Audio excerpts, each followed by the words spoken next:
Dans cet épisode du podcast, je parlerai de la sexualité. Plus précisément, je veux vous transmettre un message qui est important. Je dirais, pour commencer, que la sexualité est sacrée. D'ailleurs, le titre, vous l'avez vu, c'est Honore tes ancêtres, ta sexualité est sacrée. Je parle des ancêtres parce que vous le savez tous, la sexualité, elle a évolué à travers les époques.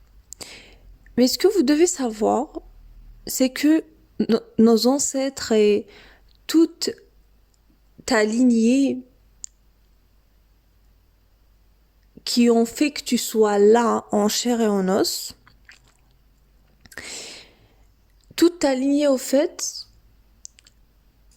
n'ont pas eu accès comme toi aujourd'hui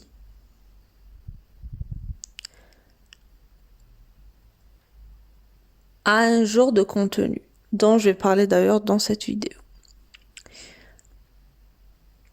Si je veux m'expliquer, c'est que, au fait, notre génération, la génération Z, la génération Alpha et même ceux d'auparavant, mais surtout l'Alpha et un peu la Z, ces générations-là, au fait, elles ont eu accès au téléphone, à l'internet et au porno. Donc, vous l'aurez compris, le sujet d'aujourd'hui va tourner autour du porno. Je trouve qu'on n'en parle pas assez. On est tous victimes. Bon, pas vraiment victimes, mais on subit ça. Et personne ne nous a informés, ne nous a éduqués. L'éducation sexuelle, elle est vraiment, vraiment, vraiment, on va dire, anéantie. Il n'y a aucune éducation sexuelle. Donc, l'enfant se pose des questions et automatiquement, il va chercher ça dans des sites et il va chercher ses réponses là où, au fait, ce n'est pas des réponses, mais c'est des fausses réponses qui vont, au fait, faire quoi? Ils vont le détruire carrément. Déjà, pour commencer, je vais dire que faut comprendre l'énergie sexuelle. L'énergie sexuelle, c'est la force vitale. C'est la plus grande force qu'un être humain peut avoir. Et pas qu'un être humain. Tous les êtres vivants ont cette énergie-là. L'énergie sexuelle, c'est l'énergie de la vie. C'est l'énergie de la création. C'est l'énergie de la perpétuation. Donc, pour se perpétuer, pour toujours exister, il faut une énergie sexuelle. C'est une énergie hyper, hyper, hyper puissante. Et cette énergie-là, elle n'est pas là dans un but juste de faire un acte physique, sexuel, ou bien juste pour avoir des enfants, ou juste pour avoir juste du plaisir physique, sexuel, sensuel, purement, on va dire, purement sur le plan physique et charnel. Au fait, l'énergie sexuelle, elle peut être orientée. C'est ce que je veux vous apprendre déjà. Elle peut être orientée pour créer.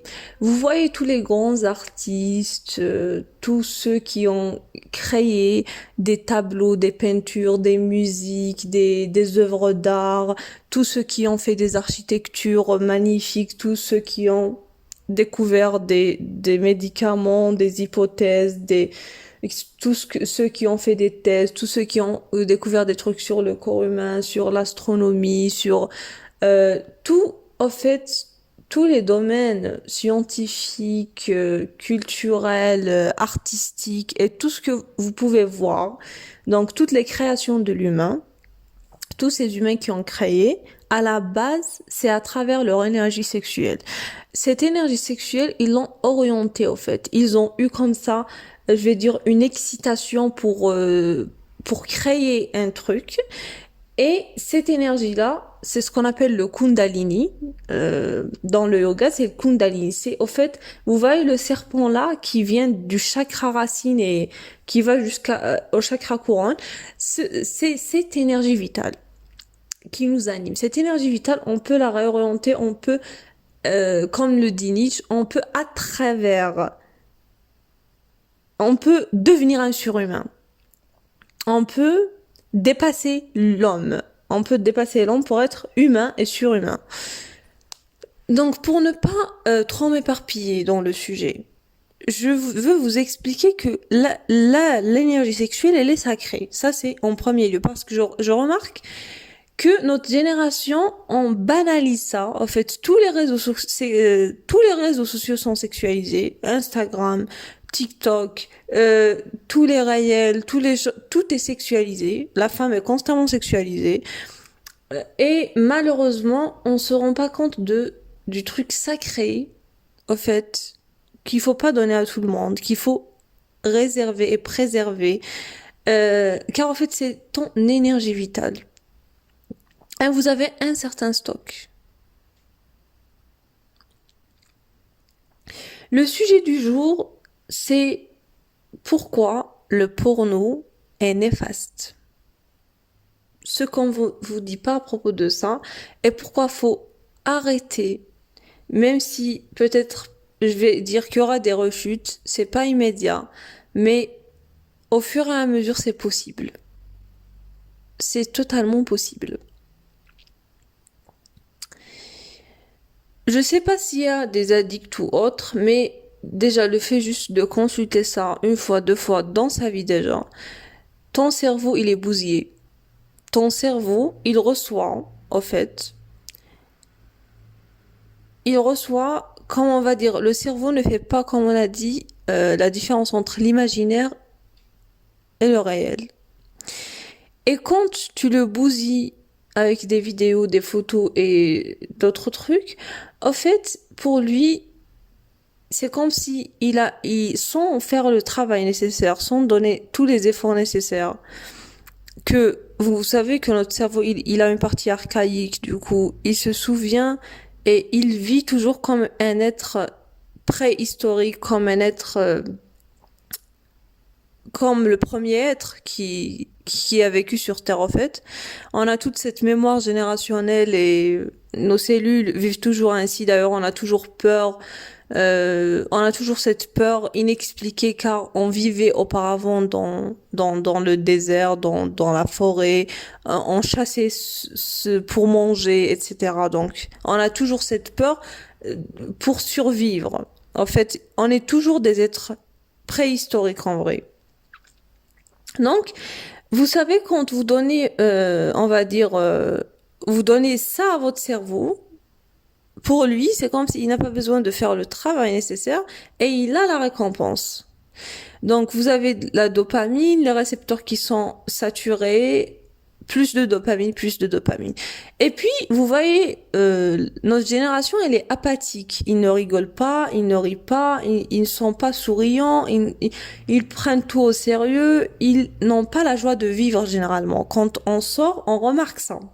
Pourquoi au fait? Parce que les récepteurs de dopamine, ils sont dépassés. Tout le monde a ses récepteurs de dopamine qui est dépassé, donc il faut plus de dopamine pour avoir le même plaisir, pour avoir la même joie au fait, et le même bonheur. Donc pour que ce bonheur se manifeste, et ce plaisir se manifeste, il faut plus de dopamine. Donc vous voyez que on est déréglé au fait. Notre cerveau, il est déréglé. Notre cerveau, il n'est pas là, il n'est pas présent, il n'est pas dans l'instant présent. Il ne fait pas ce qui doit être fait pour avoir le résultat et la récompense. La récompense, elle est là d'avance et donc on ne travaille pas. On n'a pas de sens. Le sens de la vie, qui est la perpétuation, qui est le fait de créer, qui est le fait d'utiliser cette énergie sexuelle, il n'est plus là ce sens. Il n'est plus là ce sens quand on regarde ce genre de site. Et si vous faites un sévrage, vous allez remarquer que votre cerveau, petit à petit, il va s'éteindre, puis il va redémarrer. Il va s'auto-nettoyer. La capacité de l'humain, c'est qu'il a toujours cette force en lui de renaître de ses cendres, comme un phénix. Donc, vous devez pas vous sous-estimer, vous devez pas sous-estimer la capacité et le fait que vous pouvez, parce que vous pouvez le faire. Mais moi aujourd'hui, on va commencer par le commencement, on va dire, il n'y a aucun bienfait en vrai, on va venir citer tous les points négatifs, tous les inconvénients et tous les trucs que, au fait, on va dire, au fait, ceux qui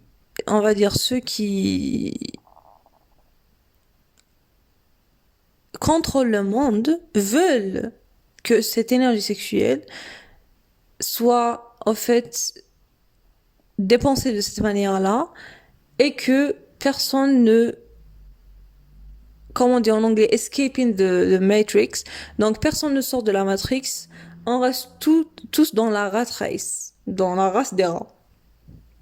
Ça, c'est l'objectif de ceux qui nous gouvernent. Mais il faut savoir que l'humain, il a sa liberté, il a la liberté de ses choix et personne ne peut te contrôler. Tu peux pas être esclave. Donc on commence par le commencement. Déjà, ce genre de pratique, on va dire, on a déjà dit que c'est une perte déjà de temps.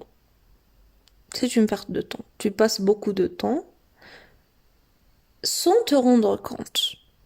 Tu n'as plus, on va dire, la notion du temps. Tu perds ton temps, tu perds ton énergie vitale. Ça, c'est en premier. Et cette perte de temps, si on la prend, quand tu perds ton temps, il y a des conséquences. C'est-à-dire, au lieu de travailler, au lieu d'étudier, au lieu de faire du sport qui va faire en sorte qu'il y aura libération de toutes les bonnes hormones pour ton cerveau. Non, tu fais pas de sport, donc tu es allongé, assis sur ton canapé, esclave de ton cerveau, esclave de tes pensées, et tu es là. Tu perds ton temps, tu perds ton autorité, tu perds ton sens, tu perds le sens de la vie. Tu perds ton temps, donc tu ne travailles pas, tu n'étudies pas, tu ne fais pas de sport, tu ne passes pas du temps avec ta famille, tu ne passes pas du temps avec toi-même à analyser tes pensées, à méditer, à faire du yoga, à marcher, à boire de l'eau, je sais pas, fréquenter des animaux, je sais pas, passer du temps avec tes amis. Tout ça, en fait, tu le mets de côté pour t'isoler. Tu es dans un cas d'isolement, de repli sur toi-même, tu restes juste dans un coin. Et non seulement tu te culpabilises, et comme l'a dit déjà Nietzsche, le pressentiment et la culpabilité, c'est ce qui fait que tu vas être très faible dans ta vie et que tu vas jamais dépasser l'homme. Donc, au fait, tu restes dans ta zone de confort, tu es là, tu te replies sur toi-même, déjà, sur l'instant, tu ne te sens pas bien, et ton cerveau te joue des tours comme quoi c'est juste instantané et tu veux ressentir le plaisir instantané. Donc, au fait, déjà avant, durant et après. Déjà avant, tu te sens comme si tu te sens comme un lâche. Durant, tu te sens comme ton ennemi et après, tu te sens comme non, déjà avant, tu te sens comme un esclave. Durant, tu te sens comme un ennemi et après, tu te sens comme un lâche.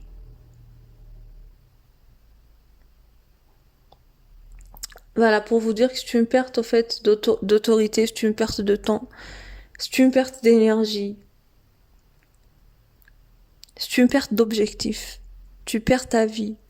Tu n'es pas à l'extérieur, tu n'es pas dans la vraie vie.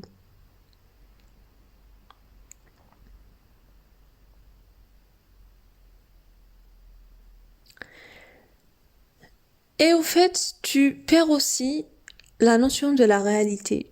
C'est-à-dire, tu auras du mal à construire de vraies relations dans ta vie. Plus tu es dans ce genre de cité de pratique, plus tu as du mal avec ton identité, avec la façon dont tu te représentes au monde. Déjà, toi, tu te vois comme une merde. Donc, tu ne peux pas rayonner, tu ne t'aimes pas au fait. Tu ne t'aimes pas, tu es dans la haine de soi quand tu fais ça. Donc, tu es dans vraiment de basses vibrations. Donc, tu vas attirer que des trucs négatifs dans ta vie. Tu vas attirer que des trucs plus bas dans ta vie. En même temps, comme j'ai dit, tu as du mal à construire de vraies relations, à être authentique, à être vulnérable, à exprimer tes émotions, tes pensées, Et donc tu te replies et tu crois que c'est la vraie vie. Et en vrai, dans la réalité, ce n'est pas ça.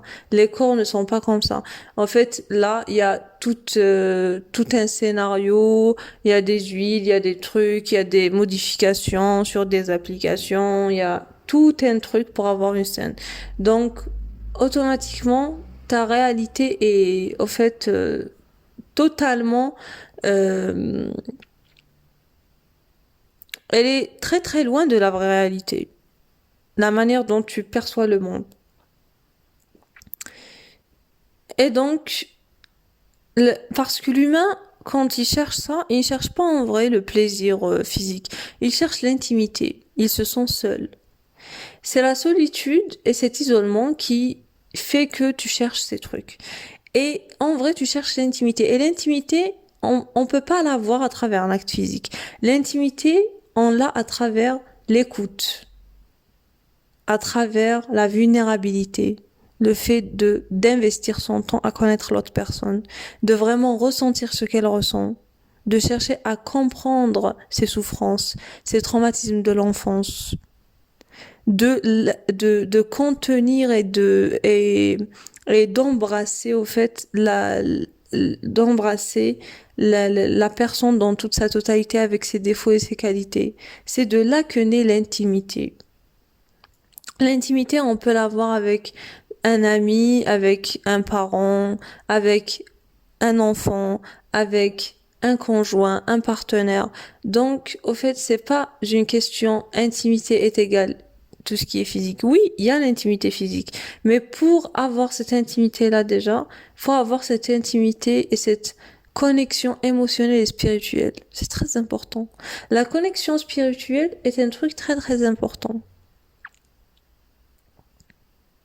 Et ça se construit en donnant du temps, en donnant de l'énergie, en essayant de comprendre, en sacrifiant son point de vue, on doit pas toujours vouloir avoir raison. C'est comme ça qu'une relation se construit. Et c'est tout ce qui se nourrit petit à petit. Comme vous voyez, dans la vie, tout est saison. Tout est cyclique. Et la loi de l'univers et la loi de la nature, vous voyez qu'on sème une graine, puis elle grandit petit à petit en lui donnant de l'attention, de l'eau, du soleil, des conditions pour grandir. Elle va grandir petit à petit. Et soit elle va nous donner une belle plante après 2 ans et tout, ou bien elle va nous donner un arbre après aussi des années. C'est-à-dire il y a un temps de latence. Même dans la guérison, si vous avez un rhume ou autre, il y a un temps de latence. Tout se construit petit à petit. Et donc, quand vous voulez construire des trucs rapidement, avoir des résultats rapidement et tout ce qu'on nous vend, avoir de l'argent rapidement, tous ces trucs-là, oui, je dis pas qu'il n'y a pas d'abondance, mais tout se construit petit à petit. Faut avoir les bases, les bonnes connaissances, puis les partager avec le monde, avoir la patience, être utile, puis avoir de l'argent, par exemple. C'est la même chose pour l'amour, pour l'attention et pour tous ces trucs-là. Et je vais vous apprendre un truc en fait, pour créer la réalité que tu veux, tu dois l'incarner toi-même dans ta vie à l'instant présent. Si tu veux avoir un conjoint, une conjointe, un partenaire, quelqu'un qui va t'aimer, tu dois d'abord t'aimer toi-même. Tu dois te donner tout ce que tu veux qu'on te donne pour déjà l'avoir dans ta réalité et avoir la fréquence dont tu pourras l'incarner et l'attirer par la suite. Si tu veux quelqu'un qui n'est pas en quête, en recherche, qui est accompli, qui est stable, qui est responsable, tu dois être responsable, tu dois être stable, tu dois être indépendant financièrement. Tu dois l'être pour l'attirer. Donc toujours, le travail commence par soi. C'est pour ça on dit quand tu travailles sur toi-même, quand tu te concentres sur toi-même, ta vibration, la vibration de l'amour de soi, c'est la plus haute vibration dans le monde. Donc tu rayonnes. Et tu vois, quand tu rayonnes et que tu fais tes trucs à toi-même et tu te concentres sur toi-même, tu vas remarquer que les autres sont attirés vers toi. en fait, tu vas te dire que, oh mon Dieu, mon Dieu me teste, l'univers me teste. Dès que je suis là, en train de me concentrer sur moi-même, il y a des gens qui veulent me déranger, qui veulent mon attention et tout. C'est vrai que peut-être c'est un test pour voir si tu es fidèle à toi-même et si tu vas finir ton travail, puis donner ton attention aux autres, mais toujours te prioriser toi-même. Mais aussi, c'est une preuve que tu rayonnes quand tu es concentré sur toi-même, tu rayonnes et tu attires plus facilement les autres vers toi. Donc là, c'est juste une petite parenthèse. Parce que généralement, ceux qui regardent ces sites, ils ont du mal à trouver l'autre, à se retrouver avec l'autre. Aussi, si c'est dans le cas où tu y as, en plus de ça, un partenaire ou une partenaire, désolé, mais tu es en train de faire de la tromperie. Tu es en train de faire de la trahison. Et même si elle le sait, et peut-être elle accepte ça, et c'est ton énergie, et fais ce que tu veux, je sais pas, la dynamique de votre couple, mais il faut savoir que tu trompes pas que ton futur mari ou ta future épouse ou ton copain ou ta copine ou autre, ça c'est la phrase qui m'a motivée à faire ce podcast.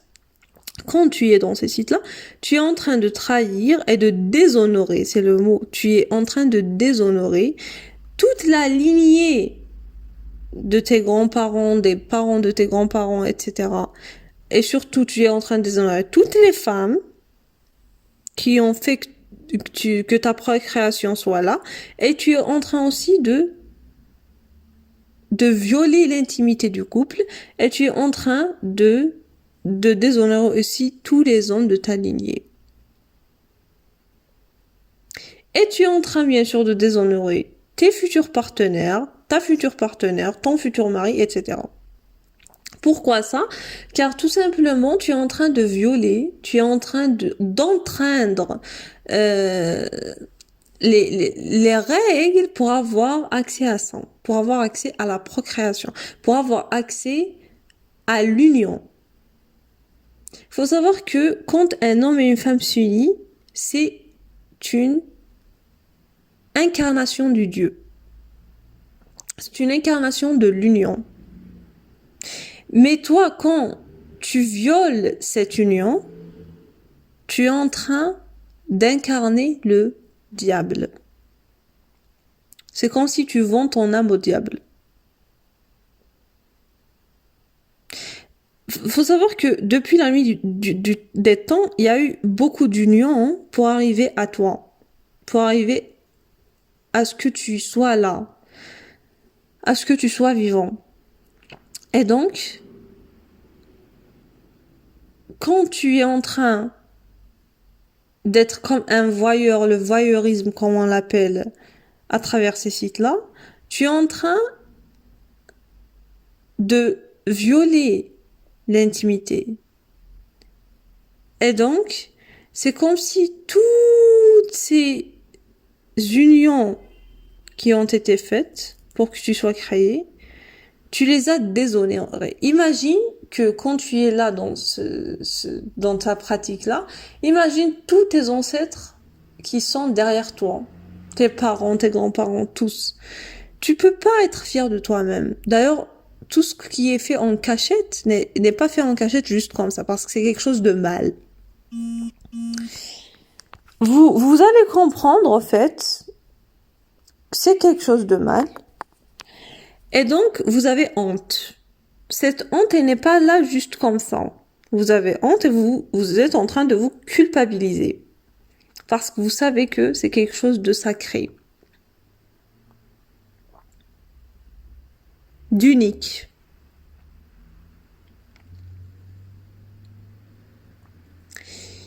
Voilà, j'ai toutes les idées qui viennent et qui partent.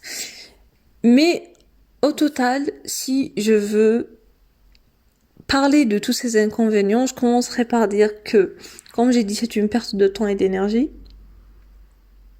Donc, au lieu de faire d'autres activités, de t'épanouir, de te développer, de voir des résultats dans ta vie et tout ça, donc tu es en train de faire autre chose. Donc, tout ça, tu le perds. Aussi, un truc très important, vous devez savoir que Comme on a dit, l'énergie sexuelle, c'est la création. Et donc, qui dit création, ça veut dire que tu vas être utile aux gens autour de toi. Donc, tu vas avoir de l'argent. Donc, l'indépendance financière, elle va pas être là aussi. Parce que tu es déjà dépendant de quelque chose. Donc, tu incarnes de la dépendance. Donc, comment veux-tu que tu sois indépendant?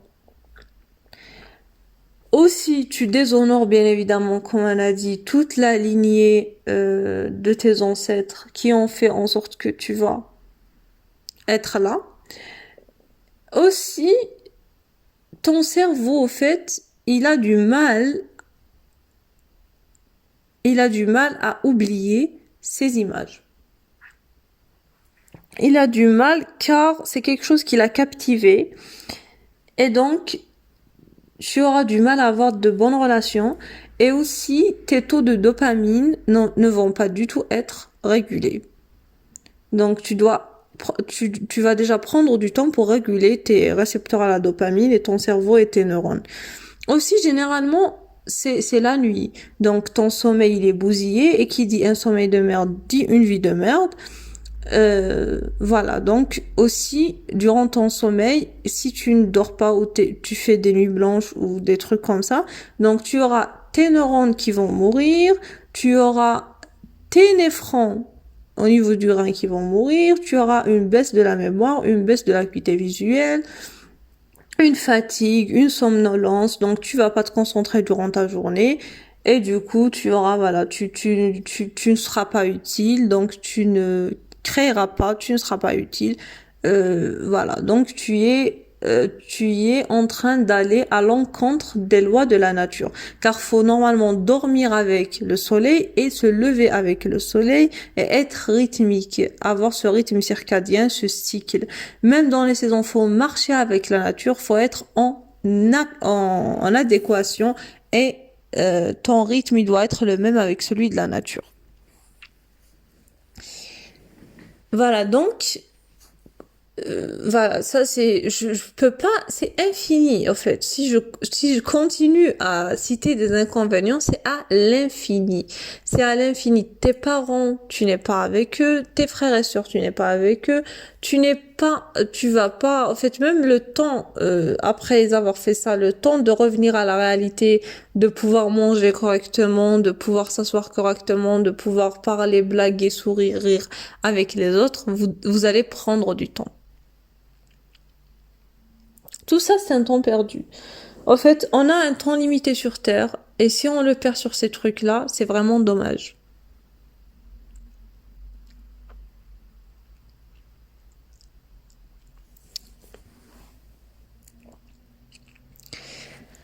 Quoi encore?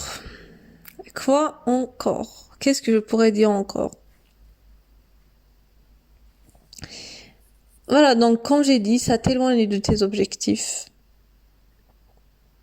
Tes relations, elles vont pas être au top du tout. Ton temps, il n'est pas là, ton énergie, elle n'est pas là. Ta concentration aussi, elle va être altérée. Ta mémoire aussi, elle va être altérée. Il y a eu des études sur ça. Concentration altérée, mémoire altérée, acuité visuelle aussi altérée par rapport à ces trucs-là. Ça choque le cerveau, ça choque le corps. Ça choque parce que c'est un truc qui n'est pas, comme j'ai dit, qui est récent. C'est un truc qui est récent. Et on ne parle pas assez, je trouve. On est tous victimes, faut savoir que c'est un trauma, en fait, c'est un traumatisme. Même la première fois qu'on voit ça, c'était un traumatisme pour l'enfant intérieur à l'intérieur de nous, pour notre vision du monde, carrément c'est un traumatisme. Je sais que c'est difficile, mais c'est possible, hein, c'est possible et quand on voit après un sévrage, je sais pas de 6 mois, d'un an, de 2 ans, quand on voit la vie à l'extérieur de ce genre de truc, en fait, on voit qu'elle est belle, qu'elle est simple, que la joie, le bonheur, il se trouve dans les petits trucs. Et au fur et à mesure, on va se retrouver, on va avancer, et on va s'aimer de plus en plus. Et on va même se pardonner. Et c'est ça, j'arrive à un point important qui est le fait de se pardonner. Faut se pardonner. se pardonner à soi, pardonner aux autres, pardonner au fait qu'on n'a pas eu cette éducation sexuelle, se pardonner à ceux qui font ces sites aussi, pardonner à tout et à tout le monde et faire la paix avec soi et choisir de faire ce qu'on veut faire, ce qu'on veut incarner dans le monde. Se choisir et choisir d'être un être sociable et de créer l'utilité dans le monde et d'aider davantage d'autres gens.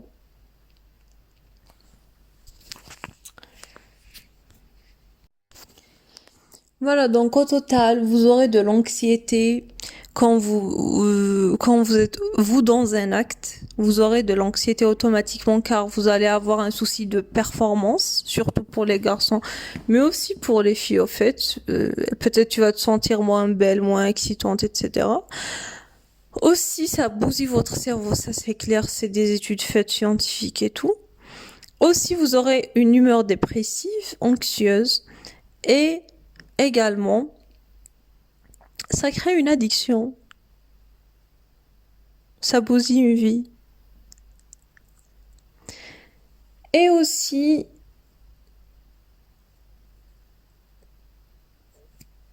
comme j'ai dit, ça crée. Et aussi, si on fait une étude, en fait, vous allez voir que quelqu'un qui regarde ces trucs-là, il aura, en fait, un caractère. C'est la culture du viol dont je vais vous parler. C'est la culture du viol. En fait, vous allez voir que ceux qui violent et ceux qui entraînent la liberté de l'autre, vous allez voir que dans son répertoire ou dans son historique, il regarde toujours ces trucs-là. C'est-à-dire, ça altère l'identité. Ça altère l'identité et ça altère les relations avec les autres. Et vous voyez, dans ces sites-là, on perçoit comme si la femme était un objet, comme si elle était malléable et on peut faire ce qu'on veut. Or que non. Donc ça altère le consentement. Ça altère la définition du consentement. Et d'ailleurs, vous voyez, ça c'est très très important et c'est même légal. Donc, vous voyez, le consentement, c'est un concept très très important. On peut pas faire un truc à une personne sans prendre son consentement. Et un non, c'est un non. Ok, un non, c'est un non. Et ces sites-là altèrent ce concept. Ils altèrent ce concept de consentement et ils mettent comme si la femme était un objet. Or que non, c'est un être vivant, humain et voilà, il y a pas du... Au fait, c'est ça, c'est plus humain. Cet acte n'est plus humain, c'est un peu comme un animal. C'est animal et ça c'est très important. Donc il y a un danger d'abus sexuel, de viol quand on regarde ça. Et au fait, si vous voyez si vous voyez au fait des trucs de criminels et tout, vous allez voir que toujours c'est un individu qui est dépressif, qui n'est pas stable déjà lui émotionnellement et il n'est pas stable. Pourquoi? Parce que il regarde ça. Voilà, donc je sais que j'ai certainement oublié des trucs. Mais je veux vous dire que, s'il vous plaît, réfléchissez bien, tenez une feuille, écrivez tout ce que vous ressentez quand vous faites ça, et petit à petit, supprimez ça. 24 heures, 48 heures, 72 heures, 5 jours, 7 jours, une semaine, 2, 3, un mois, 2 mois, 6 mois, 12 mois. Et même si vous faites une rechute, toujours si l'intervalle entre une rechute et une autre c'est plus lent, c'est une réussite. Petit à petit, c'est une addiction qu'on peut surmonter et faut savoir que la sexualité est sacrée, c'est le truc le plus sacré que vous pouvez avoir. Donc préservez-le et utilisez cette énergie avec conscience et voilà, on se retrouve dans un autre épisode. Je vous remercie.